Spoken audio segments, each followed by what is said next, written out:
Bien, pues comenzamos la escuela bíblica, fundamentos básicos para la vida de un cristiano. El título, como sabéis, es ¿quiénes somos y qué tenemos, qué beneficios o qué bendiciones tenemos cuando estamos unidos a Cristo?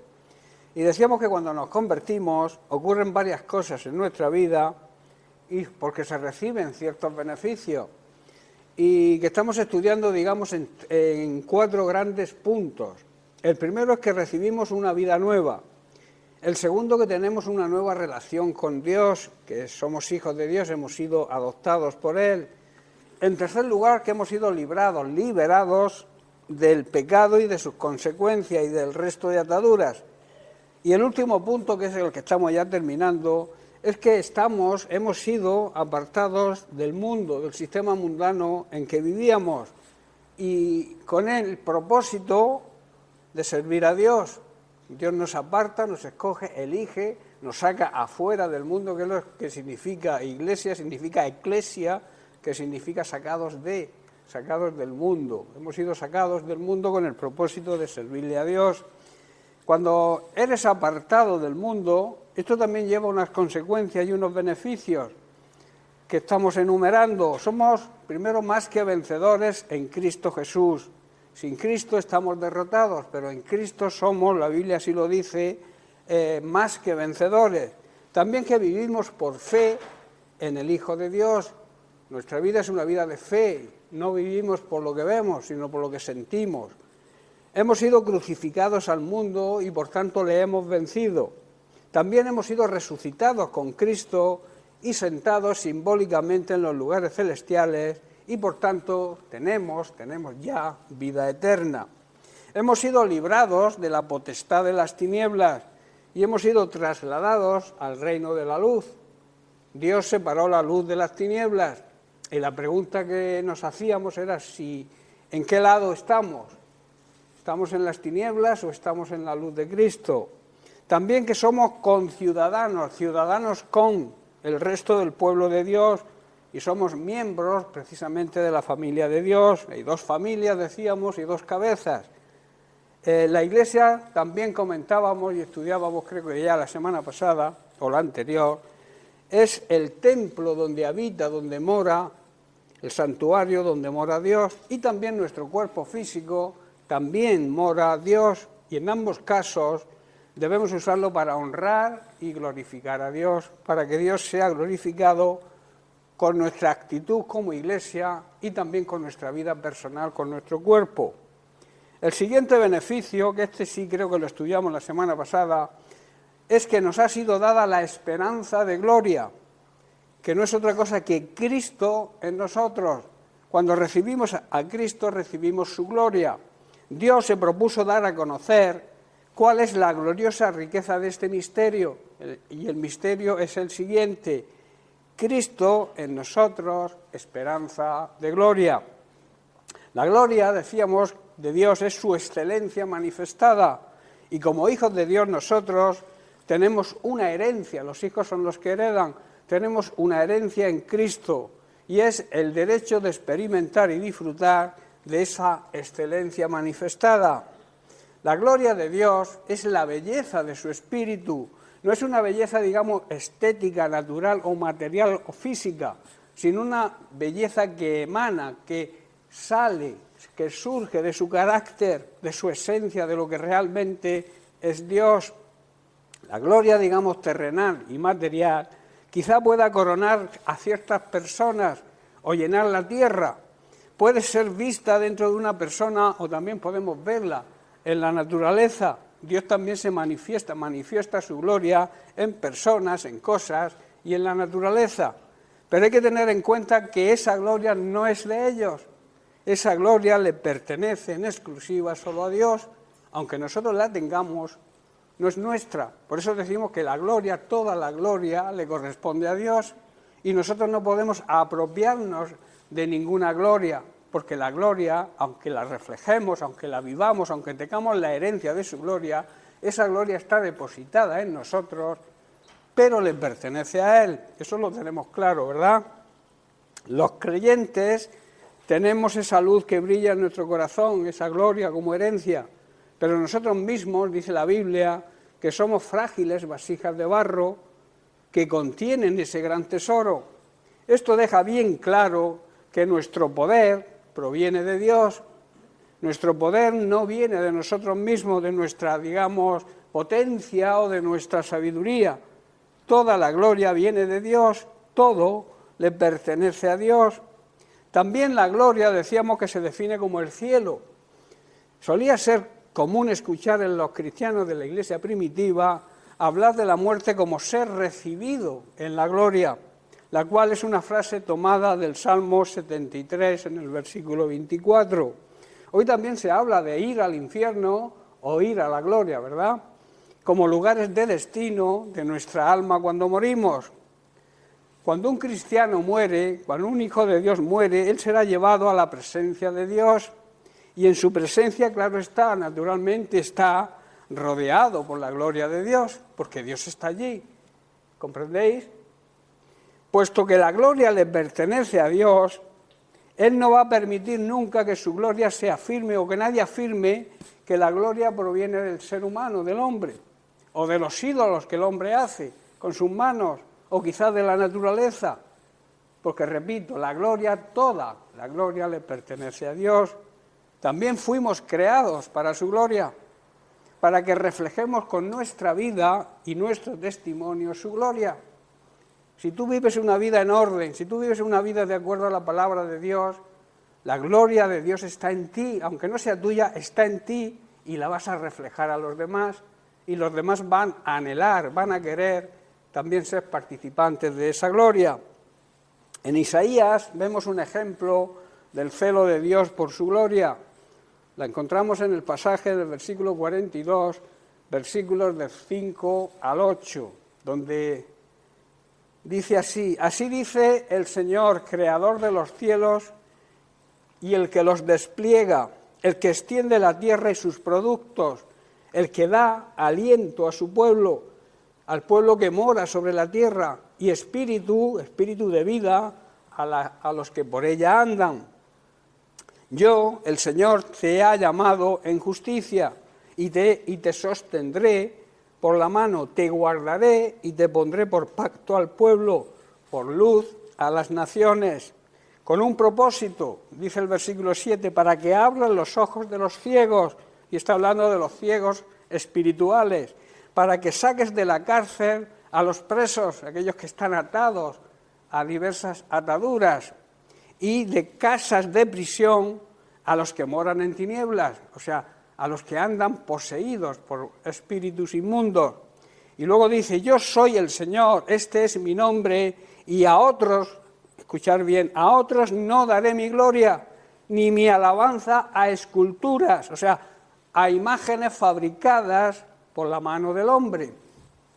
Dice el Señor que creó los cielos y los extendió, creó la tierra y todo lo que hay en ella. Él es el dueño de la tierra, así lo afirma el Salmo 24 en su versículo 1. Del Señor es la tierra y la plenitud de la tierra, o sea, todo lo que hay en la tierra le pertenece a Él. Él es quien da aliento a cada uno. El aliento es la vida. Y también vida verdadera a todos los que caminan sobre ella. Y Él es el que hoy le dice a su iglesia lo siguiente: yo, el Señor, te he llamado para que manifiestes mi justicia, para que andemos en la justicia de Dios, y te protegeré y te daré a mi pueblo, y serás una luz para guiar a las naciones.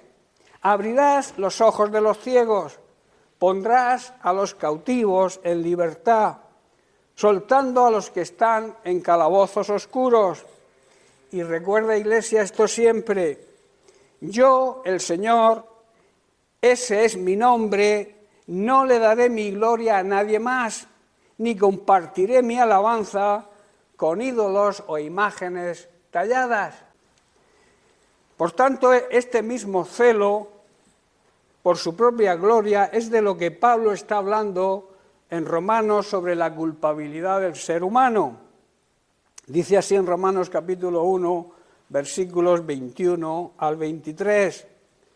Dice así: pues habiendo conocido a Dios, no le glorificaron como a Dios, ni le dieron gracias, sino que se envanecieron en su razonamiento y su necio corazón fue entenebrecido. Versículo 22, profesando ser sabios, se hicieron necios y cambiaron la gloria de Dios incorruptible en semejanza de imágenes de hombre corruptible, de aves, de cuadrúpedos y de reptiles. Pablo aquí está hablando sobre las maneras en las que la gente adora a las criaturas y no adora al creador de esas criaturas. Adoran lo creado en vez de adorar al creador. En otras palabras, ellos miran al objeto, a las personas, dándoles la gloria que solo le pertenece a Dios, y en vez de dar a Dios la alabanza y la honra que merece, adoran a un animal, un árbol, una persona, como si la belleza que poseyeran se hubiera originado en ellos. Hermanos, es el corazón, esto es el corazón, la esencia misma de la idolatría. Y es un hecho muy común. Todo aquel que haya vivido ha cometido este error, todos hemos cometido este error, todos a veces hemos admirado a las criaturas, a lo creado, y a las criaturas por delante de nuestro Creador. A todos nos ha ocurrido a lo largo de nuestra vida. Pero llega un momento en que nos arrepentimos, nos damos cuenta y valoramos lo que realmente somos y tenemos en Cristo. Y sabemos que lo que tenemos en Cristo es superior a lo que este mundo nos ofrece. Y ahí la importancia de valorar lo que somos y lo que tenemos en Cristo. Todos nosotros, como he dicho, hemos cambiado alguna vez en nuestra vida la gloria de Dios a favor de la gloria de alguna persona o de alguna cosa. Este es el error que mucha gente continúa cometiendo, confiando en cosas terrenales, en relaciones terrenales y personales, en sus propias fuerzas, talentos o belleza, o en la bondad que ven en otros. Es una fe solo en lo que podemos ver con nuestros propios ojos.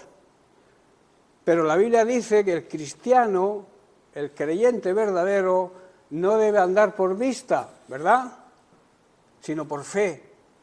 Porque el que necesita ver para creer, eso no es una fe auténtica, genuina y verdadera. Es la fe de Tomás, cuando le dijo a Jesús, si no veo tu llaga en el costado y meto mis dedos en las llagas de los clavos en tus manos, no creeré. Y Jesús se le apareció y le dije, mira, toca aquí Tomás. Y le dijo, bienaventurado el que cree sin haber visto. Por eso un cristiano verdadero cree lo que la palabra de Dios dice y lo cree rotundamente y tiene confianza plenamente en él.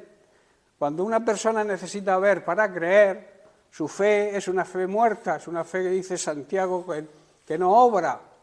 No hay una acción que demuestre que tenemos fe. ¿Estáis comprendiendo?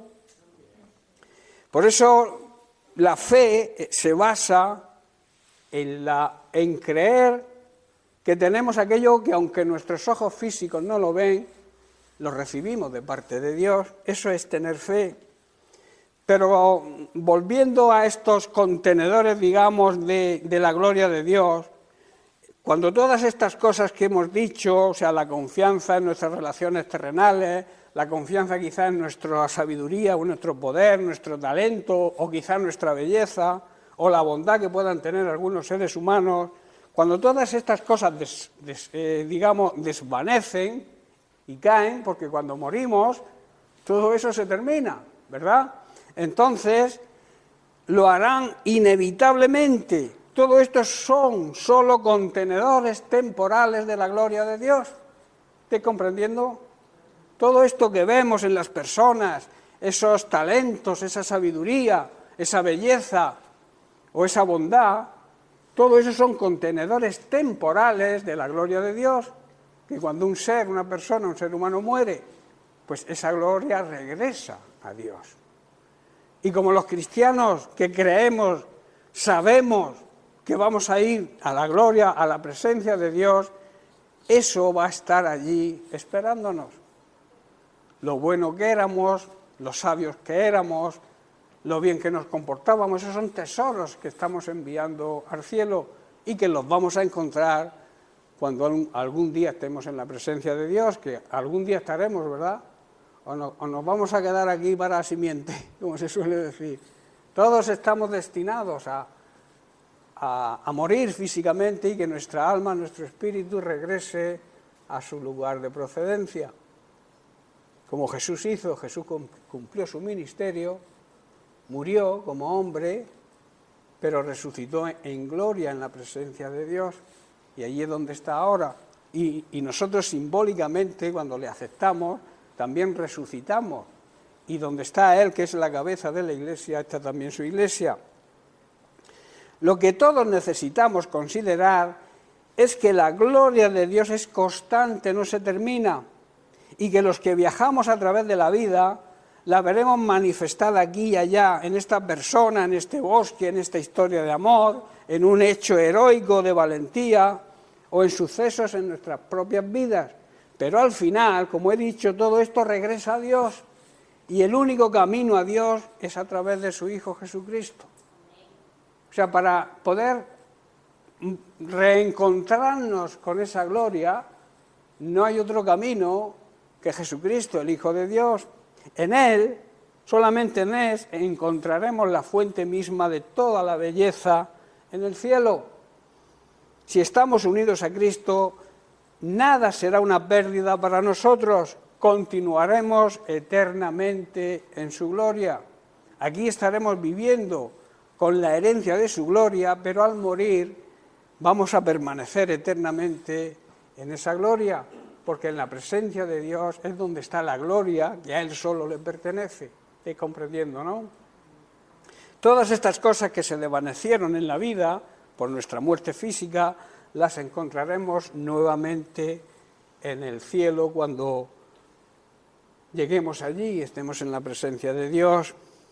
Otro de los beneficios y consecuencias de ser apartados por el Señor es que esperamos con mucha ilusión un cielo nuevo y una tierra nueva, o sea, un hogar de justicia, pero no de justicia humana, sino de justicia divina. El apóstol Pedro, en su segunda carta, capítulo 3, vamos a leer los versículos del 10 al 14, dice así: pero el día del Señor vendrá como ladrón en la noche, en el cual los cielos pasarán con gran estruendo, y los elementos ardiendo serán deshechos, y la tierra y las obras que en ella hay serán quemadas. Todo va a perecer. Que tengas un buen vehículo, último modelo, un piso de 30 millones de euros, una casa, un chalet bien bonito, una buena cuenta bancaria, todo eso va a ser quemado. Todo eso va a desaparecer. Y entonces dice: puesto que todas estas cosas han de ser deshechas, ¿cómo no debéis vosotros andar en santa y en piadosa manera de vivir? ¿Estáis comprendiendo? Todo va a desaparecer. Nosotros también vamos a desaparecer, nuestro cuerpo físico, porque el alma y el espíritu no mueren, pero nuestro cuerpo físico va a desaparecer, y la tierra que vemos también, todo va a desaparecer. Y entonces dice: esperando y apresurándonos para la venida del día de Dios, en el cual los cielos, extendiéndose, serán deshechos, y los elementos, siendo quemados, se fundirán. Dice así el versículo 13: pero nosotros los creyentes, esperamos sus promesas, esperamos unos cielos nuevos y una tierra nueva, en los cuales habite la justicia divina. Por lo cual, oh amados, dice Pedro, estando en espera de estas cosas, procurad con diligencia, que significa con mucho cuidado, ser hallados por Él sin mancha e irreprensibles y en paz. Debemos procurar que nuestra vida sea así, porque no sabemos cuándo. Sí sabemos que está cerca, pero no sabemos en el momento en que va a llegar, como veremos más adelante. Jesús se va a presentar igual que se presenta un ladrón para robar en tu casa. No te llama por teléfono, te manda un WhatsApp diciendo, oye, que esta noche voy a robarte, ¿verdad? Se presenta de improviso, sin que lo sepas. Pues así va a ocurrir con la venida de Jesucristo. Por eso dice que tenemos que procurar con sumo cuidado que Él cuando regrese nos encuentre limpios, sin mancha e irreprensibles, que quiere decir que nadie tenga que decir nada de nosotros y sobre todo viviendo en la paz de Dios. Esa paz que nos transmite el saber que hemos sido perdonados por Él. Cuando el Señor Jesús regrese, como he dicho, vendrá como un ladrón que entra en tu casa para robar, no te avisa nunca. En ese día los cielos dice que desaparecerán en medio de un ruido espantoso. Las estrellas serán destruidas por el fuego y la tierra y todo lo que hay en ella va a desaparecer. Todo será destruido de esta manera. Nosotros, pues, debemos obedecer solo a Dios, escuchar la voz de Dios, no escuchar otras voces porque se levantarán falsos cristos, se levantarán, falsos ministros, falsos pastores, falsos hermanos, se levantará una serie de gente falsa que querrán que les sigamos. Pero nosotros solamente debemos obedecer y escuchar la voz de Dios, hacer el bien y esperar con ansia el día que Dios juzgará a todo el mundo. Ese día el fuego va a destruir los cielos y va a destruir las estrellas, por muy preciosas que sean. De ahí que debamos actuar con cuidado y con diligencia. La diligencia, la rapidez, la perseverancia y la excelencia con que hagamos las cosas que el Señor nos manda, la Iglesia así irá creciendo en conocimiento de Dios y también crecerá en número, porque el Señor añade a la Iglesia que actúa con diligencia, que actúa con cuidado, que obedece su palabra. Él añade a nuevos miembros. Tú no añades a nadie. Tu obligación es predicar el Evangelio, pero quien añade a la Iglesia es Dios a través del Espíritu Santo que redarguye y toca los corazones.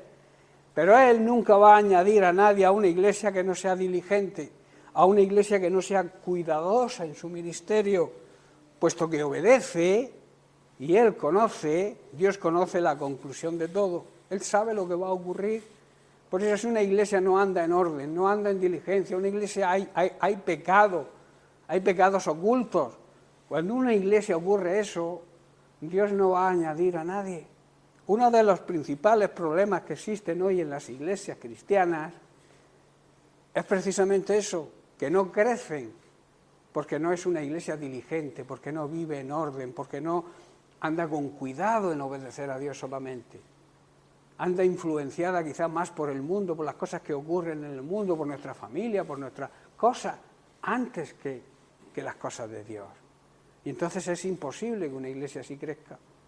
Y Dios no va a enviar a una iglesia que no esté diligente, que no priorice a Dios, que no ponga a Dios en primer lugar siempre. No va a enviar a nadie. Y nuestras familias no se van a convertir. Por mucho que oremos por ellas, si nuestro testimonio no acompaña nuestra oración, es imposible. Van a seguir ahí en sus 13, porque no les demostramos que la prioridad nuestra es Dios. ¿Estáis comprendiendo? No es una iglesia diligente, no es una iglesia que cuida las cosas de Dios por encima de nuestras propias cosas. No sé si me estoy explicando. Yo no pretendo acusar a nadie. Simplemente pretendo aplicar la palabra de Dios a nuestra vida, que podamos aplicarla, que podamos conocer los resultados. Y el resultado es que es Dios quien agrega a la gente a la iglesia, a los nuevos creyentes. Pero nosotros tenemos que ser testimonio para esa gente, para que Dios, a través del Espíritu Santo, sean tocados. Y ellos vean, mira, esta persona prioriza a Dios, está Dios por delante, siempre pone a Dios por delante, la veo gozosa, la veo alegre. Pues ellos van a querer, nuestra familia, nuestros amigos, nuestros vecinos, van a querer desear lo que nosotros tenemos.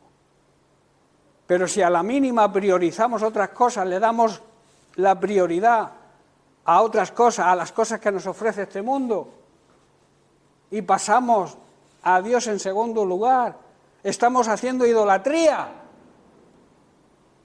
A veces la familia nuestra es idolatría. si la ponemos por delante de Dios, y corre un grave peligro. Cuando nosotros ponemos a nuestro esposo, a nuestra esposa, a nuestros padres, a nuestra familia por delante de Dios, esa familia corre el peligro nada más y nada menos de que se condenen. Porque no se van a convertir nunca con tu testimonio. Si tú te llamas cristiano, tienes que priorizar a Cristo, tienes que poner a Dios por delante de todo, y si no lo pones, tu familia corre, o tus amigos, tus vecinos, tus compañeros de trabajo o de instituto, corren un grave peligro. Porque tú que te llamas cristiano no actúas como un cristiano, ¿cómo van a actuar ellos? Dirán, esto es una religión. La gente se apunta a las religiones porque pretende que a través de apuntarse o de incorporarse a una determinada iglesia, con eso se salvan, y eso es una mentira. Tú no te salvas por venir a la iglesia evangélica, tú no te salvas por ir a la iglesia católica, tú no te salvas por ir a otro tipo de congregaciones. Tu salvación es obedecer a Dios, poner a Dios en primer lugar. La religión no salva a nadie. El ser religioso, Dios no le gustan los religiosos. Por eso criticaba tanto a los religiosos de la época, a los fariseos, a los que aparentaban, eran hijos de Abraham. Y Jesús le dice, hijos de Abraham, vosotros sois hijos de vuestro padre, el diablo, porque estáis haciendo las cosas que el diablo hace. ¿Y el diablo qué hace? Engañarnos. Que le demos prioridad a otras cosas para que no haya bendición en nuestra propia casa y bendición a la gente que nos rodea. No sé si está claro lo que estoy explicando o lo que estoy tratando de explicar. Por eso digo que Él nunca va a añadir a nadie a una iglesia que no sea diligente y cuidadosa y que priorice sus cosas por delante de nuestros propios intereses. La iglesia que crece es la iglesia que actúa con diligencia. La iglesia negligente, pasiva y distraída con las cosas de este mundo nunca va a avanzar y se mantendrá siempre estancada. ¿Y sabéis cuando el agua se estanca qué es lo que ocurre? ¿Qué ocurre? Que al poco tiempo huele mal, porque no hay movimiento. Pues ocurre en muchas iglesias, que se huele mal, porque estamos estancados, no avanzamos. Y no avanzamos precisamente porque no obedecemos a Dios. En 2 de Pedro, capítulo 3, verso 14, el apóstol Pedro nos dice, por lo cual, oh amados, estando en espera de estas cosas, de todas estas cosas que van a ocurrir, porque lo mismo que ocurrió el nacimiento de Cristo, que está profetizado, Cristo nació, ¿verdad? Fue una realidad. Pues todo esto también está escrito en la Biblia y profetizado y va a ser en su tiempo una realidad. A veces decimos, no, eso no va a ocurrir, no va a ocurrir. Ocurrió lo del nacimiento de Cristo, anunciado 750 años antes de su venida por el profeta Isaías, y se cumplió, se ha cumplido. ¿Y creéis que el resto de lo que hay escrito no se va a cumplir? Por eso dice que cuando el Señor venga en su segunda venida, que se va a cumplir, igual que se cumplió con la primera, que no nos pille de una forma incorrecta, que no nos pille liados en nuestros asuntos y en nuestra manera vana de vivir, inútil, y que mucha gente diga, ¿esos son cristianos? La Biblia dice que seamos irreprensibles, que quiere decir que nadie tenga que decir nada malo de nosotros, que todo lo que digan de nosotros sea bueno, y así la obra de Dios va a crecer. Nosotros los creyentes esperamos, hermanos, como he dicho, un cielo nuevo y una tierra nueva, las cosas que habla Pedro, que Dios ha prometido en su palabra, donde todo será bueno y justo. Todo esto va a desaparecer, toda la maldad que hay en el mundo va a desaparecer, porque va a desaparecer el mundo, las personas que están en el mundo, todo lo que hay en esta tierra va a desaparecer. Pero Él dice que nos va a dar un cielo y una tierra nueva. Y en ese cielo y en esa tierra nueva no habrá pecado, no habrá idolatría, todo será bueno y será justo. Yo espero con anhelo esa nueva tierra y ese nuevo cielo, ¿verdad? No sé tú si estás muy a gusto en este mundo en que vivimos, pero yo prefiero que anuncia la palabra de Dios. y que está profetizado por los profetas del Antiguo Testamento. Por eso, hermanos, mientras esperamos a que esto suceda, debemos hacer todo lo posible por estar en paz con Dios y para que Él nos encuentre sin pecado. Esto habla de cuidar nuestra vida, de actuar con diligencia, para que cuando el Señor regrese por los suyos, podamos ser parte de los suyos y podamos mirarle a Él cara a cara, sin avergonzarnos. Los negligentes, los no cuidadosos no podrán hacerlo. No podrán mirar a Jesús cara a cara cuando Él vuelva, cuando Él regrese. El diligente, la iglesia diligente, la iglesia que cuida el mensaje de la palabra, que no lo cambia, que hay muchas veces que la doctrina está cambiada, que el hombre le mete levadura, doctrinas falsas. Nosotros, si tenemos cuidado de todas estas cosas, podremos mirar a Jesús cara a cara. Hermanos, la diligencia es una cualidad esencial en la vida de todo buen cristiano. Y digo buen porque hay muchos que se llaman cristianos, pero no son buenos. El buen cristiano. Cuando se habla de una persona diligente, se habla de una persona cuidadosa, exacta y activa. Una persona que es aplicada y eficiente. Una persona solícita y dispuesta para actuar. También que aprovecha las oportunidades que se le presentan y es cumplidora fiel en su trabajo, digamos, habitual y en su ministerio con Dios. Cuida de ambos trabajos porque el Señor también nos mira cuando nos escaqueamos en el trabajo. Estamos engañando al jefe porque estamos haciendo cosas que van en contra del buen trabajo y el Señor nos dice que tenemos que trabajar. ¿Cómo? Si trabajáramos para el Señor. ¿Estás comprendiendo? Lo contrario es ser una persona descuidada, que se distrae con las cosas que ofrece este mundo, que se olvida de las promesas de Dios, una persona que no quiere aprender para no hacer, ¿verdad? Hay personas que no quieren aprender nada por si les mandas que hagan algo y te contestan, no sé hacerlo, ¿verdad? Pues el negligente actúa así, no quiere aprender para no tener que hacer. En el ámbito espiritual, lamentablemente, también hay muchas personas que son así y hay que ser empujadas, hay que empujarles para que hagan algo. Como suelo decir yo lo llamo cristianos carretillas, que no se mueven por sí solos, necesitan ser empujados.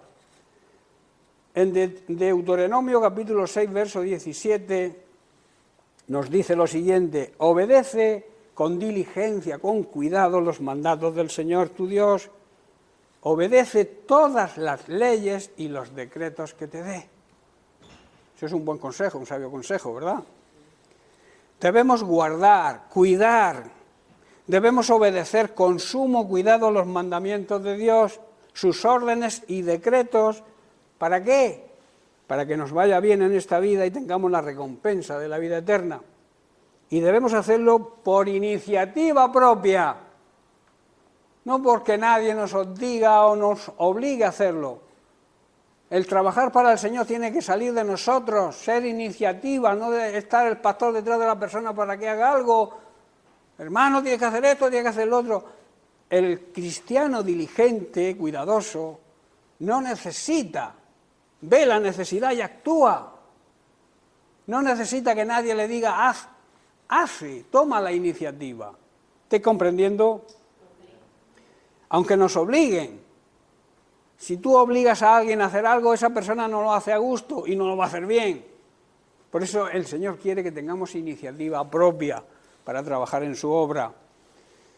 En Hebreos capítulo 2, versículo 1, el autor de Hebreos dice: por tanto es necesario que con más diligencia estemos atentos a las cosas que hemos oído, a las cosas que nos enseñan, no sea que nos deslicemos. ¿Qué ocurre cuando uno patina y se desliza sobre un suelo resbaladizo? Que se la pega, ¿verdad? Se cae. El Señor no quiere que caigamos. Por eso nos dice que prestemos atención, que estemos atentos con diligencia a lo que el Señor nos manda y a lo que hemos oído a través de las enseñanzas que hemos recibido. Debemos poner mucho más interés que ponemos en el mensaje de salvación que hemos escuchado y que debemos transmitirlo a los demás para no apartarnos del camino que Dios nos señala y que debemos seguir. Si el mensaje que anunciaron los ángeles resultó ser verdad y quien no le obedecieron recibieron el castigo que merecían, con más razón seremos nosotros castigados si no reconocemos el gran valor de la salvación que Cristo nos ofrece. ¿Estáis comprendiendo? A veces no valoramos, como creyentes ya quizás con tiempo en el Señor, no valoramos la grandeza de la salvación de Cristo, la grandeza de lo que Jesucristo nos ofrece a través de su sacrificio y su gloriosa resurrección, porque el Señor Jesús fue el primero en comunicar el mensaje de salvación. Y después los que oyeron ese mensaje lo demostraron que era verdad, con su testimonio, transmitiendo esa verdad de boca en boca y de generación en generación, hasta llegar a nuestros días. La iglesia primitiva verdadera, actuó con diligencia y por eso el mensaje del Evangelio nos ha llegado a nosotros. Si esta iglesia hubiera sido una iglesia descuidada, una iglesia negligente, una iglesia que se lleva por lo que el mundo ofrece, ¿creéis que el Evangelio hubiera llegado a nosotros? El Evangelio limpio y puro que tenemos hoy ha llegado porque ha habido personas, antepasados nuestros, que han sido una iglesia cuidadosa, diligente, o una iglesia que ha priorizado las cosas de Dios por delante de las nuestras, y que sabe que el poder de Dios que tenemos y nos ha concedido en el nombre de Jesús no es nuestro, no nace de nuestra naturaleza humana y pecaminosa, sino que viene de Él. Cuando reconocemos nuestros pecados, nos arrepentimos, aceptamos a Jesucristo como Señor y Salvador, recibimos el nombre de Cristo como poder, como la firma, como el aval que hace que las promesas de Dios se cumplan en nosotros. Pero para que Dios nos dé ese aval, debemos andar en diligencia. Primero aceptar a Jesucristo y después andar con cuidado, ser la iglesia cuidadosa y diligente que Dios quiere que seamos. Tenemos un gran ejemplo, como he dicho, en la iglesia primitiva y leemos unos versículos en el libro de Hechos. El capítulo 2, versículos 46 y 47 dice: y perseverando unánimes en un mismo sentir, sintiendo lo mismo, con la misma visión y misión, cada día en el templo, y luego partiendo el pan en las casas, comían juntos con alegría y sencillez de corazón, alabando a Dios y teniendo favor con todo el pueblo, haciendo los favores que necesitan, pendientes unos de otros. Y entonces, ¿qué ocurría cuando la iglesia actuaba con esta diligencia? Dice, y el Señor añadía cada día, todos los días añadía gente, cada día a la iglesia, los que habían de ser salvos. En su misericordia Dios sigue de vez en cuando añadiendo a alguien a la iglesia, pero necesitamos actuar con mucho más cuidado y con mucha más diligencia, imitando los ejemplos de la iglesia primitiva. Dice que perseveraban, o sea, no se daban por vencidos, luchaban en oración juntos, unidos. Aquí a la oración venimos 6, 7, cuando debería estar toda la iglesia. A la escuela bíblica venimos 10, 12, cuando hay 30 y tantos apuntados. Muchos empiezan, pero la mayoría no terminan. Eso es negligencia, eso no es diligencia, eso no es tener cuidado con las cosas de Dios. Y dice que entonces, cuando la iglesia actuaba así, el Señor añadía cada día. Y quiere decir todos los días añadía a alguien. Y en Hechos capítulo 6, verso 7 dice, y crecía la palabra del Señor, y el número de los discípulos se multiplicaba escasamente. ¿Dice eso? Grandemente el número de los discípulos, de los imitadores del Maestro en Jerusalén. Y también dice, muchos de los sacerdotes, o sea, los judíos religiosos de la época, obedecían a la fe y creían en Jesús.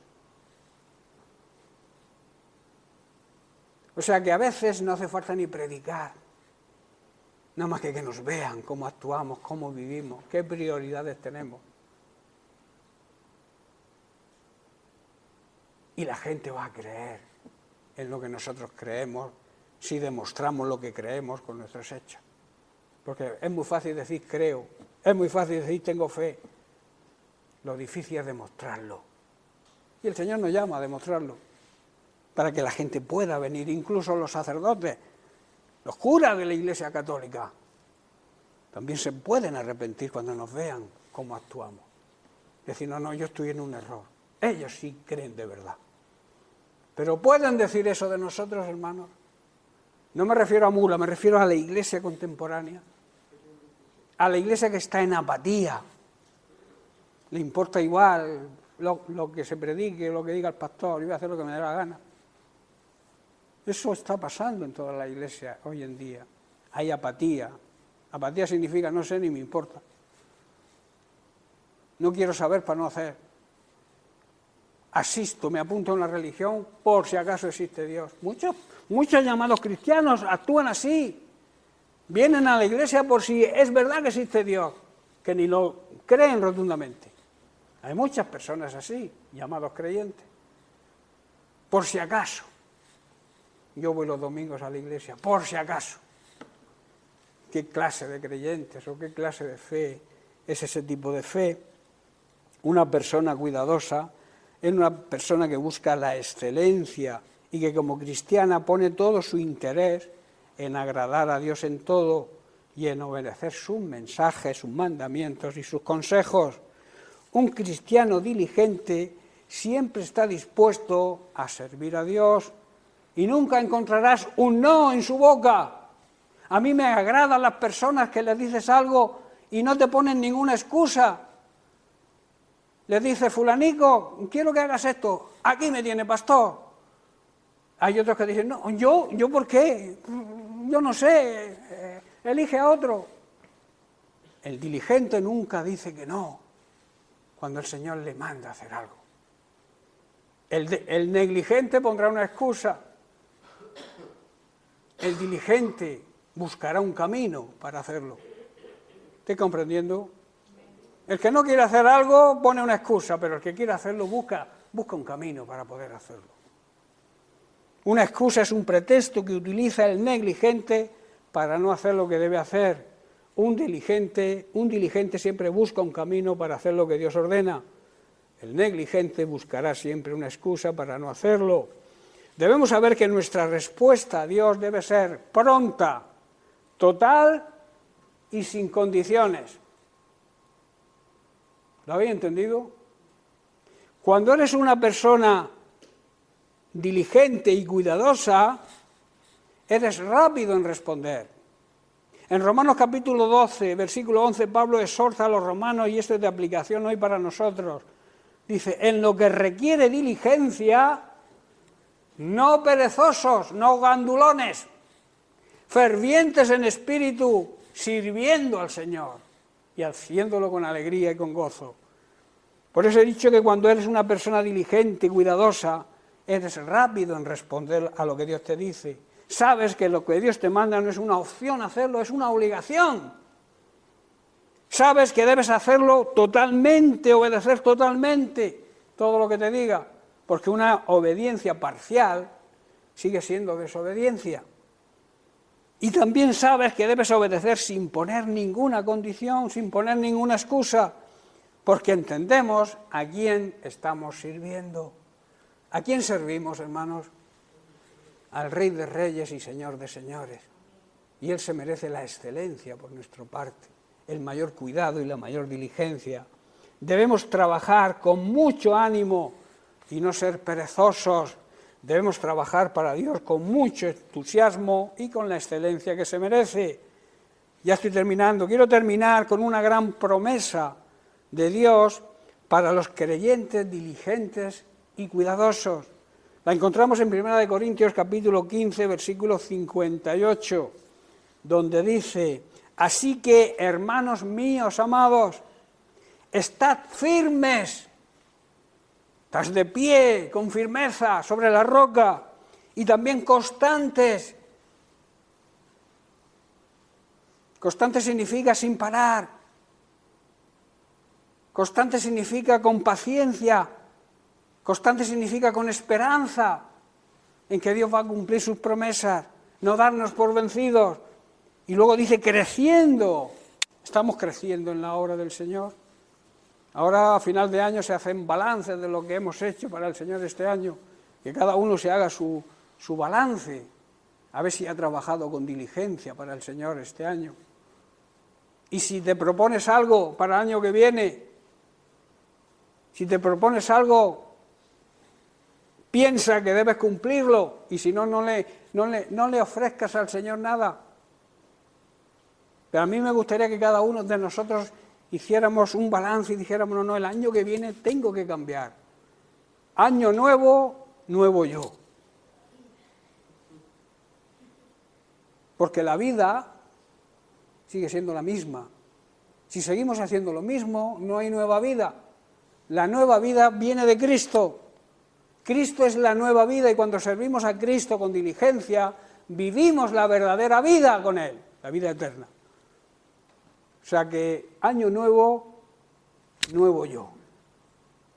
Que no seamos los mismos que éramos el año pasado, ¿verdad? Por eso debemos actuar, porque dice, creciendo en la obra del Señor siempre. Y sabéis que la palabra siempre significa en momentos difíciles y en momentos agradables. El crecimiento tiene que ser en cualquier tiempo, en cualquier circunstancia que estemos atravesando, por difícil que sea. Porque dice y añade, vuestro trabajo en el Señor no es en vano, no es algo inútil, Dios aprecia todo lo que hacemos. Por eso debemos tener firmeza, perseverancia y nunca dejar de trabajar más y más para el Señor, con la excelencia que Él se merece, con la misma excelencia que Él se dio a nosotros para regalarnos la salvación, sabiendo que nada de lo que hagamos para Dios es inútil, nada cae en saco roto, como se suele decir, puesto que tendremos nuestra recompensa, hermanos, aquí en la tierra, empezaremos a vivir la vida verdadera, la vida eterna.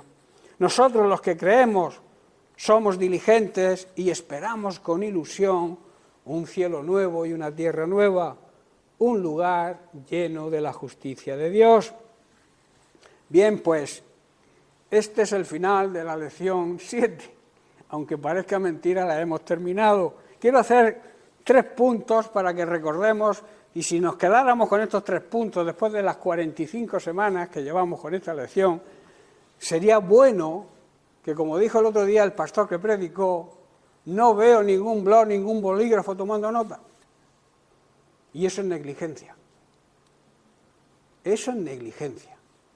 Porque es bueno tomar nota, apuntes, si no de todo el sermón, toda la predicación, de las cosas claves. A mí me encanta. Yo cuando estaba digamos, en el lugar de enfrente, yo siempre tenía un blog y un bolígrafo, y cuando predicaba nuestro pastor yo tomaba notas de los puntos clave, y cuando voy a alguna congregación y predica algún siervo de Dios, yo tomo nota. Y luego la repaso, y es una gran bendición, porque si no se nos olvidan las cosas. Así que os voy a dejar con 3 puntos. El primero es que tenemos una herencia gloriosa. La herencia de su gloria cuando estamos y vivimos unidos a Cristo. Cuando reconocemos a Cristo como nuestra cabeza, como el Señor de nuestra vida y por tanto también como nuestro Salvador. El segundo punto, necesitamos dejar de poner excusas, dejar de querer ser ignorantes para no hacer y aprender quiénes somos y qué tenemos en Cristo según la palabra de Dios. Y luego vivir de acuerdo a ese conocimiento.